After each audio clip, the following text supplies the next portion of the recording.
사타에 관한 이론. 안명지. 시장은 고요했다. 그녀는 사람들과 덜 부딪히는 이른 아침 시장을 보러 나왔다. 그녀가 들어선 시장 첫머리 슈퍼 주인은 참외와 수박의 꼭지를 요모조모 살피고 있었다. 커피와 과일을 사고 슈퍼를 나온 그녀는 손부채를 붙이며 양쪽으로 늘어선 상점들을 지나 다리목 쪽으로 걸어갔다.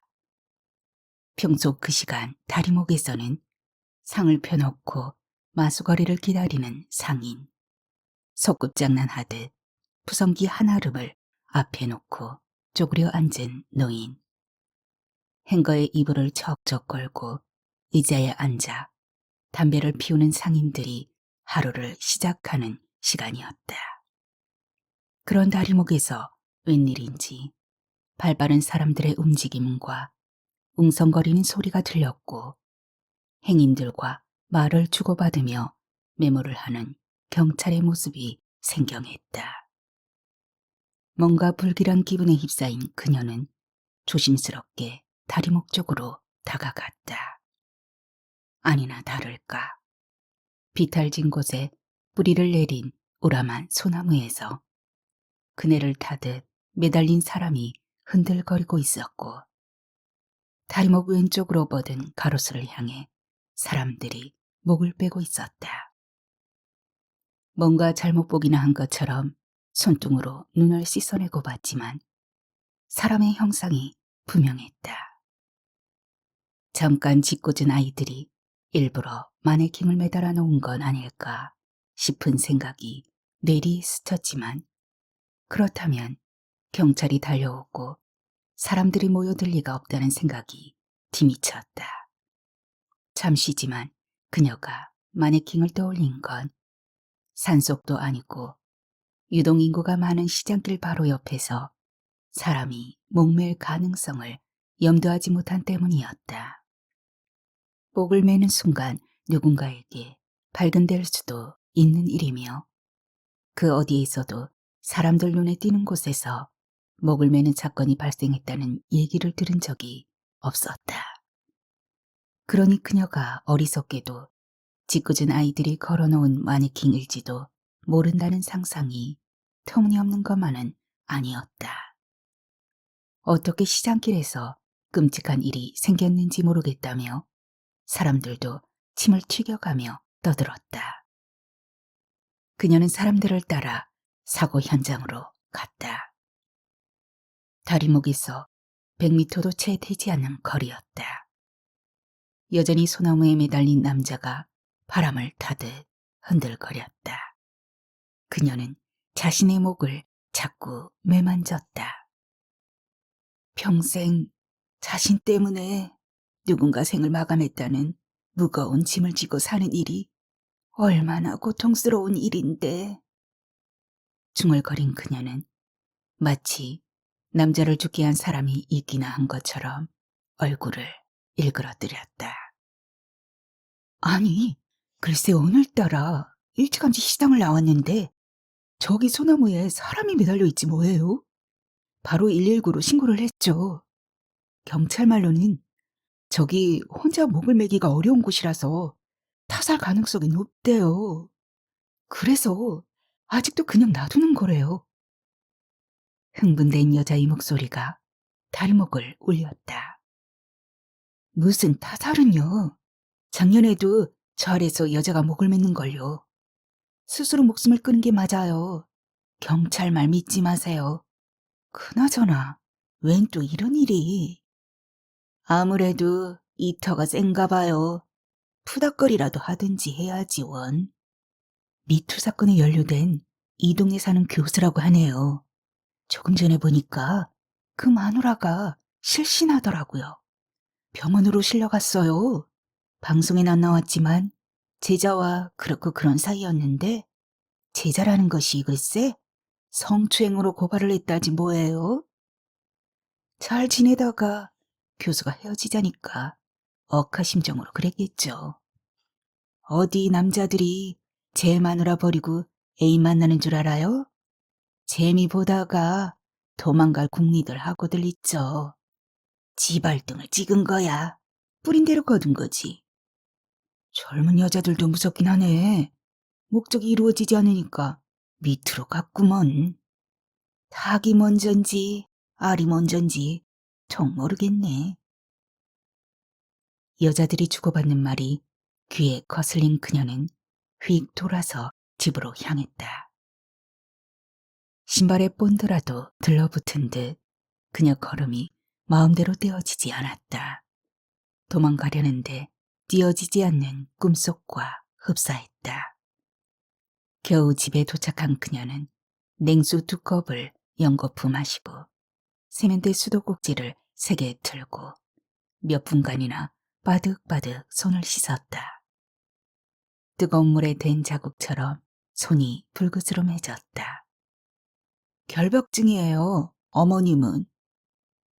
만날 때마다 손을 씻는 걸 본 며느리가 그녀에게 핀잔했지만 손을 씻는 버릇은 여전했다. 그녀는 창문을 활짝 열어젖혔다. 창밖엔 녹음 짙은 나뭇잎이 바람을 타고 살랑거렸다. 서로 비벼대는 나뭇잎 소리가 싱그럽다기보단 소란스러웠다.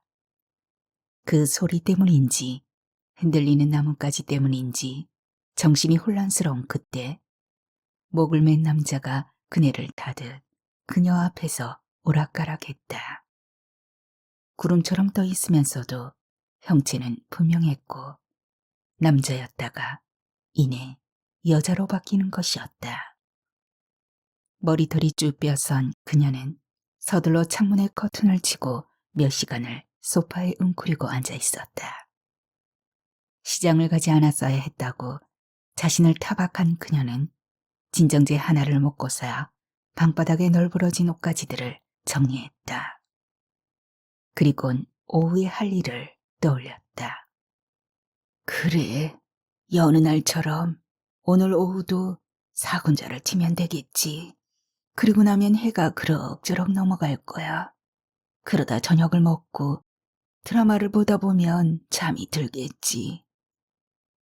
주문하듯 중얼대지만 모든 걸 체념한 사람처럼 그녀의 몸과 말투는 여름날 푸성기처럼 시들했다.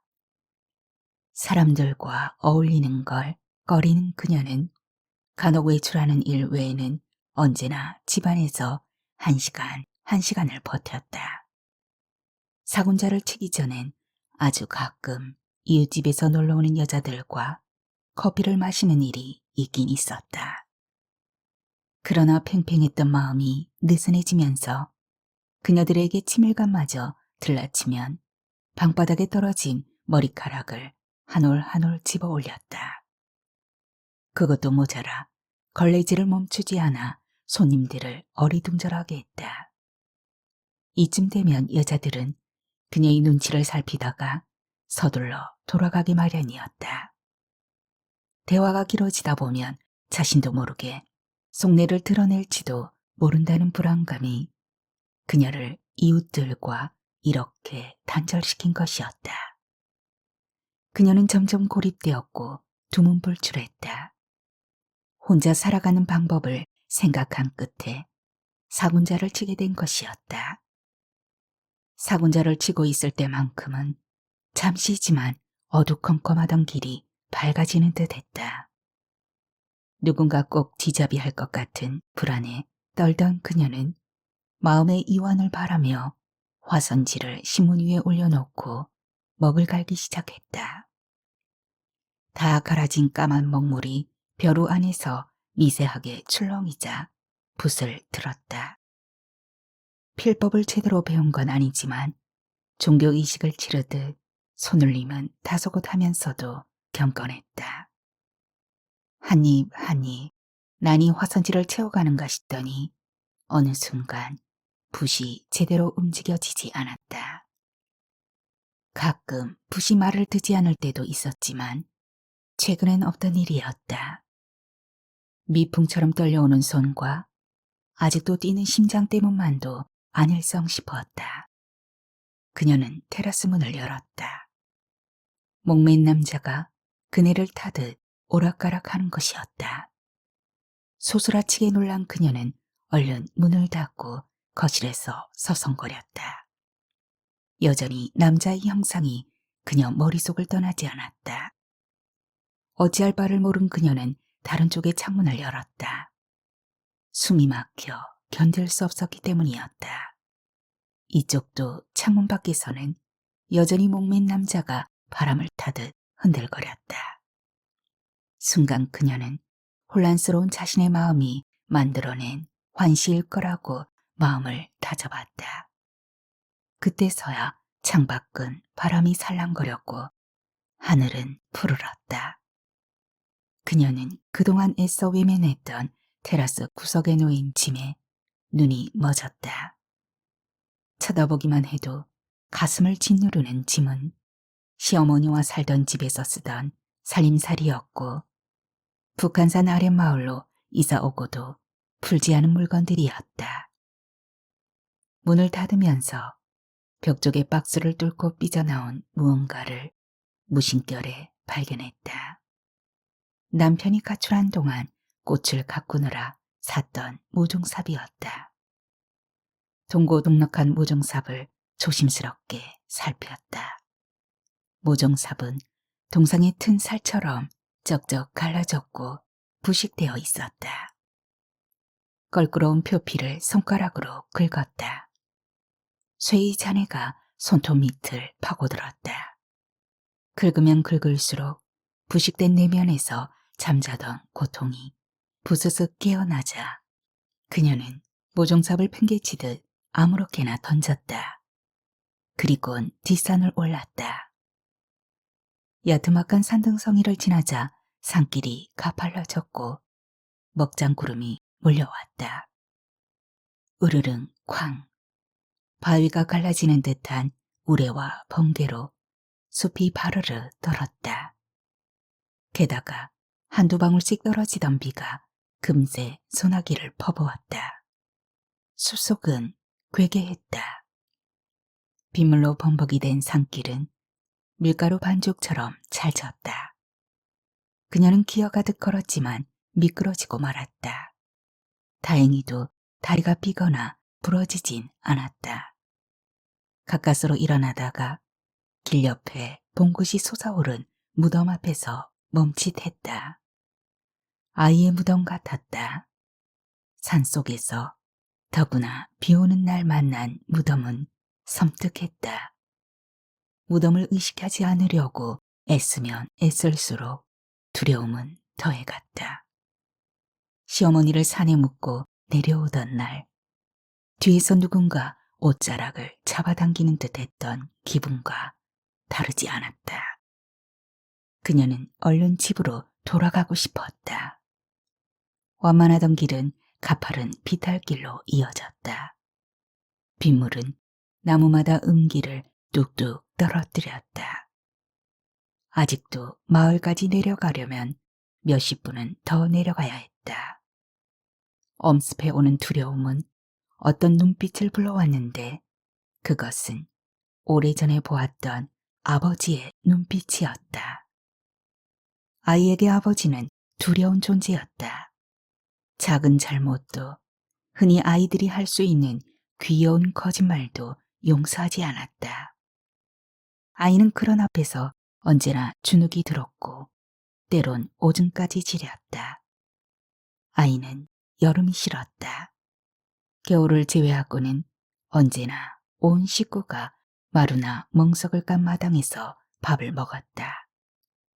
장대비가 쏟아지는 장마철이면 어김없이 마루에서 저녁을 먹었는데 그때마다 저 멀리서부터 적군처럼 천둥번개가 쳐들어오기 시작하면 아이는 겁에 질려버렸다. 번개는 선명하게 보이지 않는 식사 장면을 짧고 강한 빛으로 찍는 듯 찰칵했다. 번개불에 비친 아버지의 얼굴은 조금만 때를 쓰면 내 얼굴을 후려칠 것처럼 날카로웠다. 두려움에 못 이겨 방으로 들어가려 하면 아버지는 자세 하나 흐트리지 않은 채 언제나 같은 말만 했다. 죄진 사람만 무서운 게다. 죄를 지지 않은 사람은 이 세상에서 무서울 게 없는 법이다. 밥 먹자. 죄를 짓지 않았는데도 아이는 무서웠다. 새벽에 낯질하다가 벼락에 맞아 죽은 이웃마을 아저씨도 그럼 죄를 지어서 죽은 거냐고 물으려다 말았다. 번갯불에 비친 아버지의 눈빛 때문이었다. 아이 무덤보다 더 무서운 아버지의 눈빛이 그녀의 발걸음을 재촉했다. 다음 날 난 화분에 물을 주고 있을 때 초인종이 울렸다. 누구세요? 밖에서는 대답이 없었다. 교회에 다니는 여편 애들이 틀림없어. 마침 금요일이었고 금요일마다 전도하는 여자들을 떠올리며 그녀는 중얼거렸다. 잡상인이나 종교인들에게 몇 번 현관문을 열어준 적은 있었지만 방문을 허락하진 않았다. 초인종 소리엔 아랑곳하지 않던 그녀는 어제 주문한 강고등어가 생각나 현관문을 열었다. 문 밖엔 택배기사는 없고 중년의 여자와 머리를 묶은 젊은 여자가 미소를 짓고 서 있었다. 한두 번 배를 눌러 방문했던 낯익은 얼굴이었다. 아차 싶었지만 이미 엎질러진 물이었다. 좋은 소식 전하러 왔습니다. 그녀들은 여전히 근심이라곤 손톱만큼도 없어 보이는 평온한 얼굴이었다. 바빠요. 그녀는 짧고 명료하게 대답했다. 평온한 표정이 그녀의 마음을 더욱 거슬렸다. 우리는 모두 죄인입니다. 죄사함을 받고 구원받으세요. 그녀가 매몰차게 현관문을 닫는 순간 죄사함이라는 단어가 그녀 귀에 화석처럼 굳어졌다. 들어와 보세요. 얘기나 들어보게요. 진지 태어난 척하며 그녀가 다시 문을 열며 말했다. 어머, 감사합니다. 전도사들은 천사의 미소를 지으며 집 안으로 들어왔다. 파리가 낙상하겠어요. 집안에 먼지 하나 없으니. 머리를 묶은 전도사가 집안을 둘러보며 말했다. 어느 집이나 다 똑같지요. 오렌지 주스를 앞에 두고 그녀와 전도사들은 마주 앉았다. 예수 믿고 구원받으셔야지요. 중년의 전도사가 나섰다. 구원이요? 네. 댁들이 말하는 구원이 뭔가요? 그녀가 다시 물었다. 우리 인간에겐 아담과 이브로부터 받은 원죄가 있어요. 그렇지만 예수를 믿으면 죄에서 벗어나는 거예요. 그것이 구원이고요. 죄를 지지 않는 사람도 인간이라면 누구나 죄가 있다는 말인가요? 당연합니다. 죄의 유무는 인간의 잣대일 뿐이에요.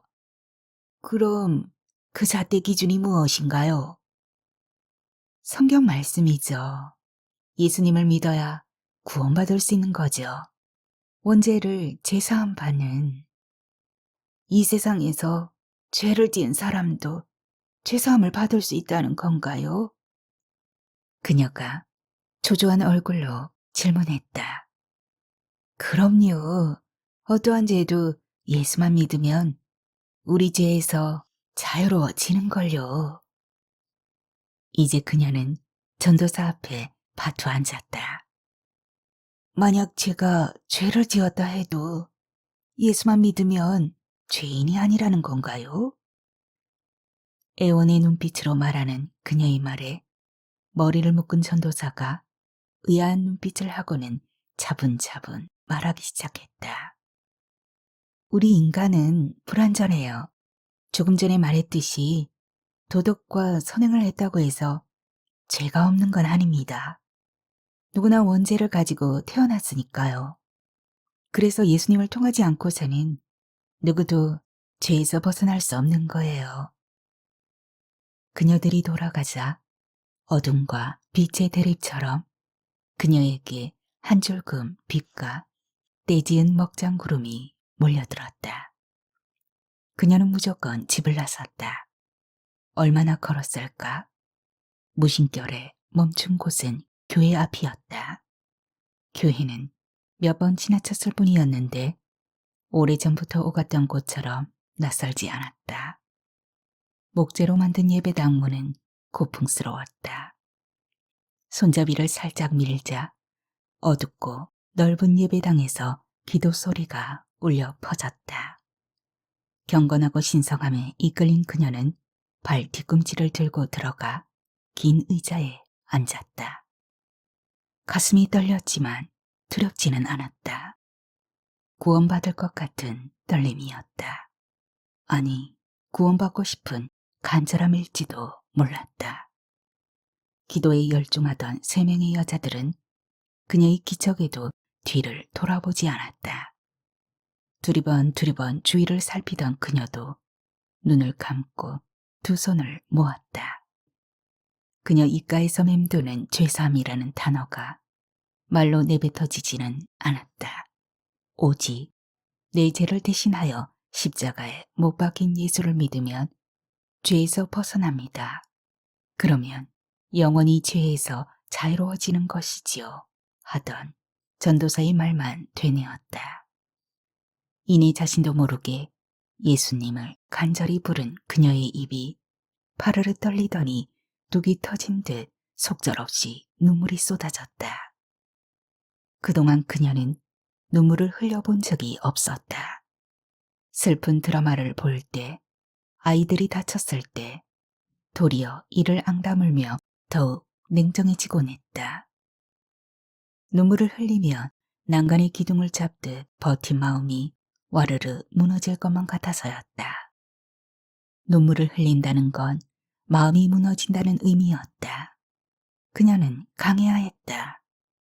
뒤를 돌아보지 말아야 했다. 아직 어린 자식들도 키워야 했고 결혼도 시켜야 했다. 그녀의 시야는 오로지 자식에게만 꽂혀 있었다. 갑자기 번개불이 번쩍하면서 그녀의 손을 비추었다. 그녀는 재빠르게 두 손을 뒤로 감췄다. 교회에 무슨 일이 없는지 확인차 들른 거예요. 교회 안에 형광등이 켜졌고 다소곳해 보이는 여자가 놀란 그녀에게 상황을 설명했다. 그녀는 전기 스위치가 올라가는 순간 켜진 형광등 불빛이 어린 시절 두려워했던 번개라고 착각했던 것이다. 여자는 교회의 사찰 집사라고 했다. 그녀는 남의 집을 몰래 들어가다 들킨 듯 여자에게 머리를 조아리곤 고개를 들었다. 그때 공중에 뜬 십자가가 그녀 쪽으로 오고 있었다. 환시인지 현실인지 분간되지 않자 그녀는 허둥지둥 예배당을 빠져나왔다. 잿빛이었던 하늘은 오후가 되자 비를 쏟다 햇빛 쏟기를 갈마들었다. 그녀는 집안을 서성거리다 휴대폰에 입력된 연락처를 클릭했다. 가족을 포함해 20명 남짓한 이름이 저장되어 있었다. 휴대폰에 저장되지 않은 번호가 별도로 있다는 것을 생각해낸 그녀는 작은 방으로 갔다. 책 속에 파묻혔던 수첩을 들치자 박기남이란 이름이 눈에 들어왔다. 시동생의 이름이었는데 떠오르는 얼굴은 동서였다. 이목구비는 또렷하게 기억나지 않았다. 그제서야 그동안 거짓말처럼 동서의 얼굴을 잊었다는 걸 깨달았다. 제발 내 앞에 나타나지 마, 동서. 나를 위해서 그렇게 해줘. 부탁이야. 난 동서가 무서워. 내 목을 조이는 세 줄로 보인단 말이야. 그러니까 제발 이것저것 따지지 말고 앞으로는 여기 얼씬도 하지 마. 어차피 서방님도 세상을 떠났으니 동서와 인연을 끊는다고 해서 남 보기에 모양새가 나쁠 것도 없잖아. 앞으론 명절 때도 애들만 보내. 알아듣겠어? 강 주변에서 살다가 시어머니가 돌아가시고 이사 온 후였다. 그게 동서를 본 마지막이었다. 잊고 싶고 지우고 싶은 일들은 북한산 아랫마을로 이사를 오고도 달라지지 않았다. 밤이면 몽유병 환자처럼 산속을 헤매다 새벽녘이 되어서야 집으로 돌아오는 날이 허다했다. 벚꽃이 흐드러지게 피던 어느 봄이었다. 그녀의 남편이 출애한 몰골로 집 안으로 들어섰다. 가출한 지 꼭 3년 만이었다. 남편은 고개를 숙인 채 우두커니 서 있었다. 그녀는 부들부들 떨며 소리를 질렀다. 어떤 년하고 뒹굴다가 그 꼴로 나타나요? 담을 다 빼먹고 껍데기만 남으니까 그년이 갔나 보네요. 처자식이 밥을 먹는지 굶는지 생각도 안 나죠? 기집애 미쳤는데 뭔들 생각나겠어요? 할 말이 없소. 그래도 왔잖소. 왔으니 다행이라고? 그녀가 헛웃음을 쳤다.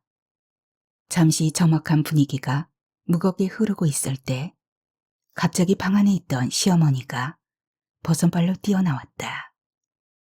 아범이 돌아왔구나, 아범이. 그래, 밥은 굶지 않았고. 어머니, 이 사람은 나라를 구하러 간 게 아니고 처자식 내팽개치고 어떤 년과 놀아나다 온 거예요. 그거 아시잖아요. 어머니도 여자면서 어떻게 이럴 수가 있어요? 시어머니의 목소리가 한 옥타브 올라갔다. 그래, 죄는 지었다만 죽은 것보단 낫지 않니? 어머니. 그래, 말이 나온 김에 말 좀 하자. 어디 네 서방만 기집질하냐? 주어리 마을 최 선생은 첩을 들였다. 그래도 잘 살지 않더냐. 세월이 그런 거다, 세월이. 서방이 다른 년 삶았대는 게 무슨 큰 죄더냐?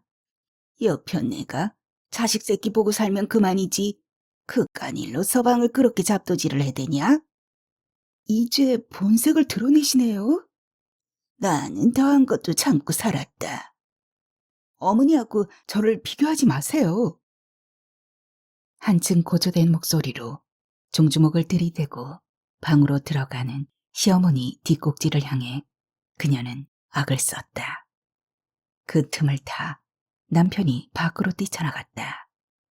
그녀가 대문 밖으로 쫓아갔지만 이미 그림자조차 보이지 않았다. 남편을 놓치고 집으로 돌아온 그녀는 단숨에 시어머니 방으로 뛰어들어갔다. 그리곤 자신이 무엇을 어떤 짓을 했는지 알지 못했다.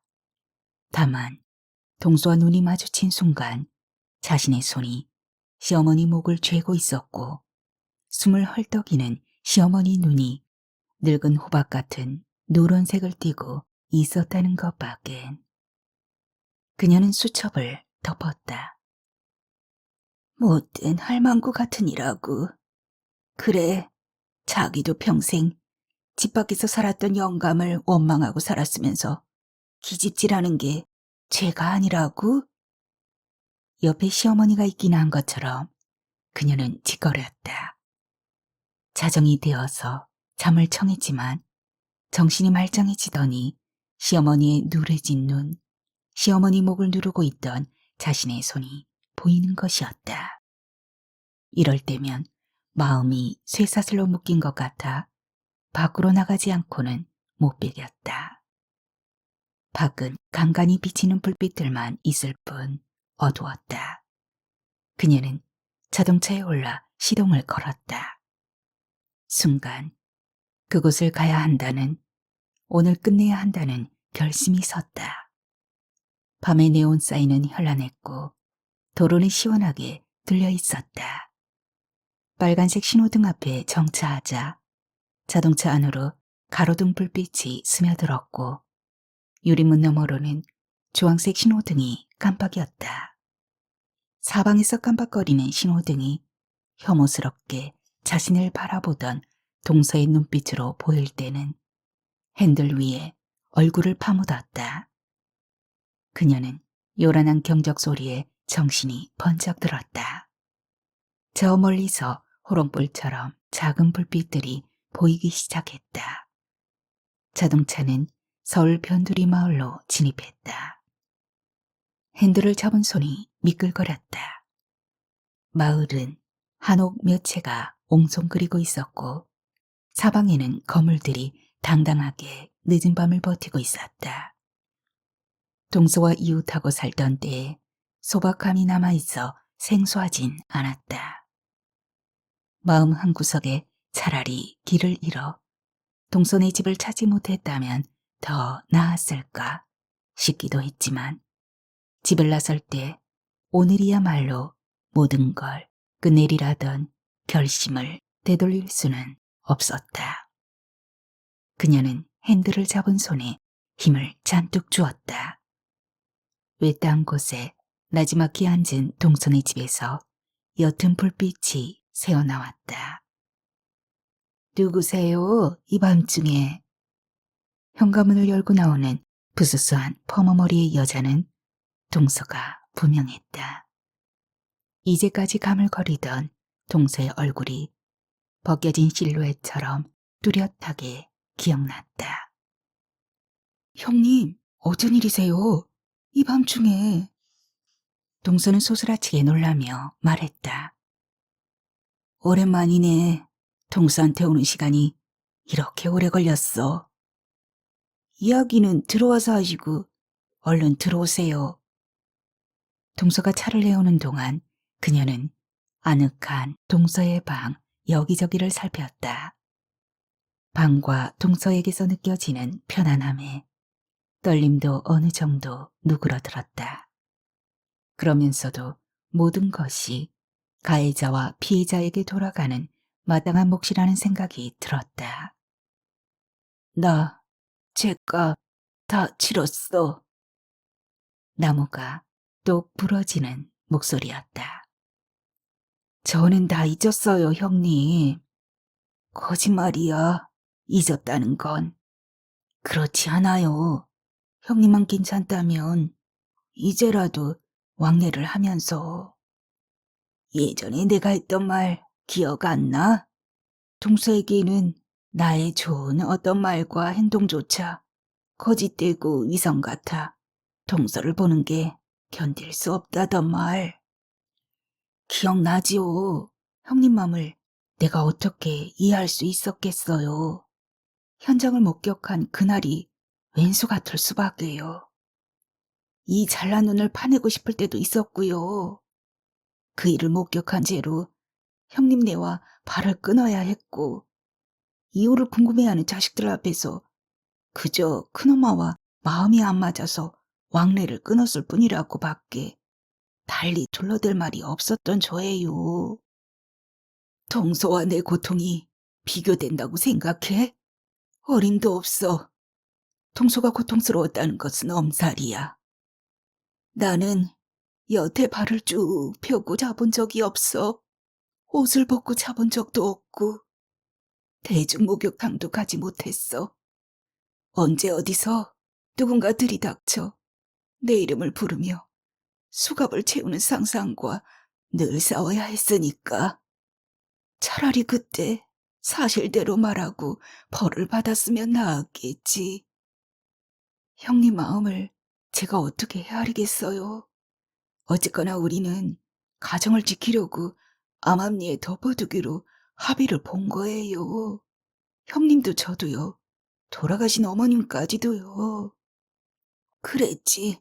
내가 어머니와 동생에게 눈물 나도록 고마워해야겠지. 그러나 그게 다는 아니야. 난 내 아니 때문에 침묵에 합의한 건 아니었어. 가정을 지켜야 한다는 그 시대가 원하는 길을 선택한 거야. 선택한 대가로 아무 일도 없었던 듯이 지내려고 무던히 애를 썼지. 죄를 덮으려고 침묵한다는 자아까지 하면서 말이야. 내가 그 일에서 헤어나지 못했다면, 우리 가족 모두 그 사실을 알았다면 우리 집안 모두 풍비박산이 났겠지. 다 지난 일이에요. 입 다문 걸로 끝인 줄 알았지.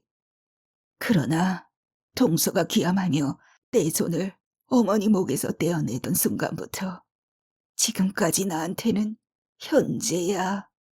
어리석었던 나는 그땐 몰랐지. 내 눈과 마주친 동서의 눈빛이 지워질 줄 알았으니까. 그런데 그 눈빛은 나를 지금껏 따라다녔어. 어디 그뿐인 줄 알아? 그 일이 있고 나서 어머니가 돌아가시기까지 6달. 그래, 꼭 반년이었지. 어머니가 돌아가신 건. 그 6달 동안 내가 아무렇지도 않게 어머니와 살았을 것 같아? 난 단 한 번도 어머니와 눈을 마주치지 못했어. 어머니와 난 투명 인간처럼 서로를 대했다고. 죽음보다 더 무서운 건 무관심이고 침묵이었어. 그러면서도 어머니는 가끔 나를 불구덩이 속으로 쳐넣었지. 너도 당해보라는 듯이 말이야. 불구덩이라뇨. 가끔 당신의 가슴을 퍽퍽 치면서 오열하셨지. 내 앞에서. 차라리 내게 욕이라도 퍼붓었다면 나았을 거야. 아니면 머리채를 휘어잡든지. 그런데 어머니는 아무 짓도 안 하셨어. 아무 짓도. 나름대로 노력하셨던 거겠죠. 그래, 내가 한 짓을 침묵한 건 분명 노력이었겠지. 가정이 파탄나는 걸 원치 않으셨을 테니까. 하지만 나한테는 잔인했어. 노력이라고? 웃기지 마. 복수였다고. 투명인간 취급하는 것도 모자라 어머니는 내가 차린 밥상에 입을 대려고도 하지 않았어. 쥐약이라도 탔을까봐 두려웠거나 먹고 싶지 않으셨겠지. 마지못해 연명할 정도의 음식만 목으로 넘기면서 말이야. 나는 음식을 줄이면서 서서히 목숨줄을 놓아 6달 만에 세상을 떠난 어머님을 지켜봐야 했지. 그런데 지난 일일 뿐이라고? 그럼 저한테 무엇을 어쩌고 오셨어요? 여태 연락을 안 하시다가 이제서요. 그것도 이 한밤중에요. 가득 차면 넘치게 마련이니까. 그래, 고통이 넘친 거야. 더 이상 견딜 수 없는 내 마음이 나를 여기까지 끌고 온 거야. 유일한 목격자인 동서만이 나를 구해줄 것 같으니까. 이 끝도 없는 고통에서 말이야. 그녀는 동서에게 다가서며 소리쳤다. 가슴에 박힌 대못을 동서가 빼줘. 이 고통을 동서가 빼주란 말이야. 짐승처럼 울부짖다가 가슴을 팍팍 치다가 동서의 옷자락을 붙잡은 그녀는 이내 바닥에 주저앉아 오열했다. 저는 예수가 아니에요. 부처도 아니고요. 저 충분히 형님 이해해요. 나를 의식한 건 형님 자신이었어요. 제가 어떻게 그때의 형님을 이해 못하겠어요. 죄인과 목격자와의 차이는 이렇게 큰 거야. 나는 동서가 판사보다도 예수보다도 더 무서워. 어떤 때는 동서가 죽어주기를 바라기도 했지. 지금도 내 무의식에서는 그런 건지도 몰라. 동서만 이 세상에 없다면 나는 좀 더 떳떳하게 살아갈 수도 있을 것 같았으니까. 그러면 그래. 너는 그때 그럴 수밖에 없었다고 지화하면서 말이야. 그런데 동서는 살아있었어. 이렇게 멀쩡하게. 신이 나를 용서해 줄 것 같다가도 동서의 눈빛이 떠오를 때마다 내가 살인미수자라는 걸 인식하게 된다고. 그녀의 몸은 금방이라도 쓰러질 것처럼 좌우로 흔들렸다. 현장을 목격한 게 그렇게 큰 죄인가요? 가족과 인연까지 끊고 살아야 하는 저를 생각해 보셨어요? 목격자도 죄인이야. 어거지가 심하시네요. 저는 시대에 순응하는 사람이었고 형님은 불합리한 시대에 대적한 사람이었을 뿐이에요. 그랬지. 이 고통의 대가를 치르면서 말이야. 가출했다가 돌아오면서도 죄라고 느끼지 않았던 그 인간. 자기도 평생 집을 나가 산 남편을 원망하고 살았으면서 가출했다가 3년 만에 돌아온 아들을 나무라지도 않고 오히려 살아서 돌아온 게 다행이 아니냐는 시어머니를, 아니 그 여자를 나는 이해할 수 없었지. 그랬지요. 저는 그런 일들이 화가 나면서도 침묵만 했고요. 형님처럼 맞대응할 용기가 없었지요. 애들 아버지 술주정도 만만치 않았지만 운명이라고 생각하며 살았던 거예요. 어느새 두 사람은 묵혀둔 간장처럼 까매진 속내를 서로 뱉어내고 있었다. 동서도 나도 우리는 피해자야. 나는 죄인이기도 하고. 몸이 흔들거리던 그녀가 더 이상 버티지 못하고 옆으로 쓰러졌다. 동서가 사지를 주물렀지만 그녀는 움직이지 않았다. 다행히도 그녀는 기진맥진하여 잠에 빠진 듯했다. 젖은 낙엽 위에 쓰러진 가련한 여자를 보듯 동서가 그녀를 물끄러미 바라보았다. 밤마다 남편을 기다리느라 대문을 서성거리다 힘없이 방으로 들어가던 여자. 떨어진 꽃을 만지며 흐느끼던 여자가 동서 앞에 있었다. 30분 정도 시간이 지났을까. 시체처럼 누워있던 그녀가 부스럭대며 깨어났다. 형님, 일어나셨어요? 괜찮으세요? 괜찮아. 깊은 잠에 빠졌었던 것 같네. 고마워. 그리고 미안해, 동서. 미안하긴요. 우리는 전생에 어떤 인연이었을까? 한바탕 꿈을 꾸고 깨달은 사람처럼 그녀는 평온한 얼굴로 뜻밖의 말을 했다. 목소리는 부드럽고 나긋나긋했다. 한 시대에 한 집안 형제의 아내로 살았다는 것만으로도 우리는 필연이었을 거예요. 그럴까? 그럼 시대와는 악연이었겠네. 바람 빠지는 풍선처럼 그녀의 목소리는 점점 잦아들었다. 형님이 그토록 고통스러워하며 자책할 이유는 없었어요. 나를 피하는 형님에게 다가가고 싶었고 도리어 형님이 안쓰러웠어요. 형님의 마음을 불편하게 할까봐, 악몽을 되살릴까봐 나를 꺼리는 형님 곁에 가질 못했어요. 나는 동수가 무서웠어. 무서운 만큼 동서에게 냉정해졌지. 내 죄를 감추고 싶었고 합리화하고 싶은 본능이었겠지. 그러면 그럴수록 더욱 고통스러웠으면서 말이야. 진즉 동서와 이렇게 마주하고 대화를 했더라면 나았을까? 그동안 형님 스스로 고문을 한 거예요. 저는 형님의 일방적인 요구에 응할 수밖에 없었어요. 이날을 기다리는 수밖에요. 요 며칠 어머님이 꿈에 나타나 웃으시더니 이런 날이 오고야 말았네요. 어머님도 이젠 형님에게 씌워진 올가미를 벗겨주고 싶었나 봐요. 그녀가 동서를 끌어안았다. 그녀의 흐느낌이 깊은 밤 구슬프게 들려오는 소쩍새 소리 같았다. 한동안 부둥켜 안고 있는 그녀들을 달빛이 포근히 감쌌다.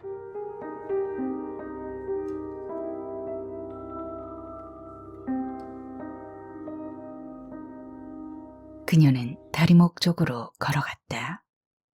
여느 여자들처럼 오후에 시장을 나온 건 오랜만이었다. 아침보다 훨씬 북적이는 저녁 시장은 아침에 볼 수 없었던 풍경들이었다.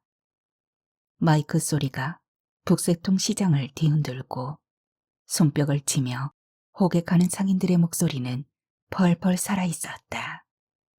팔딱이는 물고기처럼 시장은 싱싱했다.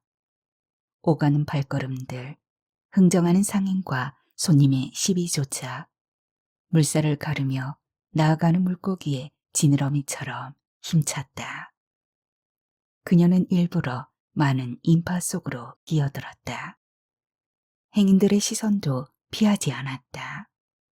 온통 누렇게 보였던 사람들 눈이 그녀 눈에 선명한 흰자와 검은 눈동자로 보였다. 그 일 이후 처음이었다.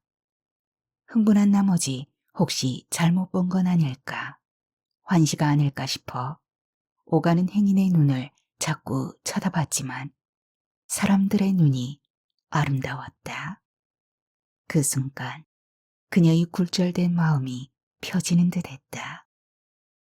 사람들 표정은 사뭇 달랐지만 밝고 힘이 넘쳐났다. 행인의 물결을 타고 그녀는 한참을 걸었다. 거리를 할보하던 그녀가 자신도 모르게 다다른 곳은 교수가 목을 맸던 소나무 앞이었다. 뜻밖에도 남자가 목을 맨 나무 아래에 여자가 기대 앉아 있었다. 여자는 성경책을 읽고 있었다. 잠시 멈칫했지만 그녀는 그곳을 떠나고 싶지는 않았다. 도리어 여자 옆에 있고 싶었다.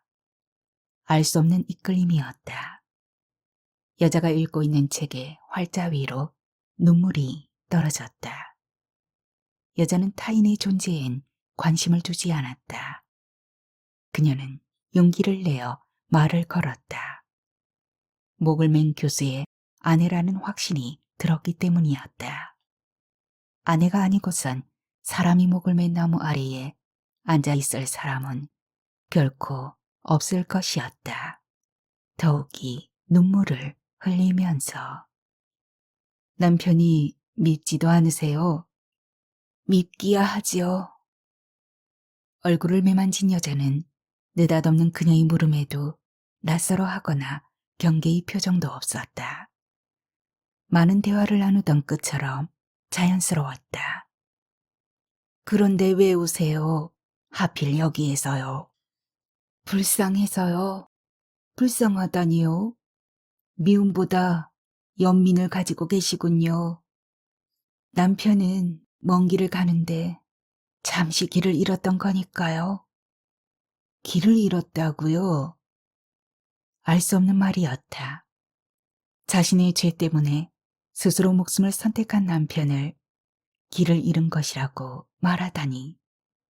그녀는 여자의 뒷말을 기다렸다. 부족함이 없던 사람이었어요. 9가지 고마움을 한 가지의 잘못으로 매도하기에는 우리가 산 세월이 참 길었죠. 추억도 많았고요. 게다가 자기의 잘못을 죽음으로 책임진 사람에게 원망만 할 수는 없었죠. 물론 잘못인 그 한 가지가 큰 상처를 남기긴 했지만요. 그러나 어디 상처 없는 인생이 있나요? 나동그라졌던 그녀 영혼이 일순 일어섰다. 대단하시군요. 여자가 긴 머리를 묶은 전도사로 얼비친 건 그때였다. 그녀는 여자의 손을 덥석 잡았다. 오래 알고 지낸 사람처럼 여자도 그녀의 손을 뿌리치지 않았다. 도리어 차분하고 따뜻한 눈으로 그녀를 바라봤다. 일생을 살면서 누구나 길을 잃을 가능성은 갖고 살아요. 우리는 불완전한 인간이니까요. 구약 성경에 나오는 카타는 죄라는 뜻이지만 실상 길을 잃다이지요. 여자의 말은 점점 그녀의 마음을 흔들어 놓았다. 종교를 가지고 계시군요. 그녀의 목소리가 떨렸다. 아니에요. 성경을 자주 읽고 있을 뿐이에요. 모든 건 마음먹기에 달려있다고 하죠. 누구도 아닌 자신을 위해서 말이에요. 그녀에게 측은한 눈빛을 보낸 여자가 시장 쪽으로 걸어갔다. 그녀는 우두망찰 서서 걸어가는 여자를 눈으로 쫓았다. 붐비는 시장 속으로 들어가던 여자가 사람들과 섞여들었다. 그녀는 여자가 기대 앉았던 소나무를 한동안 바라보았다. 할 수만 있었다면 소나무도 남자가 목맨 줄을 끊어버렸을 것이라고 생각한 그녀는 죽어가는 한 남자를 묵도한 소나무의 표피를 어루만졌다. 그리곤 여자가 앉았던 자세로 소나무 아래에 기대 앉았다. 시간이 멈춘 듯 세상이 고요했다.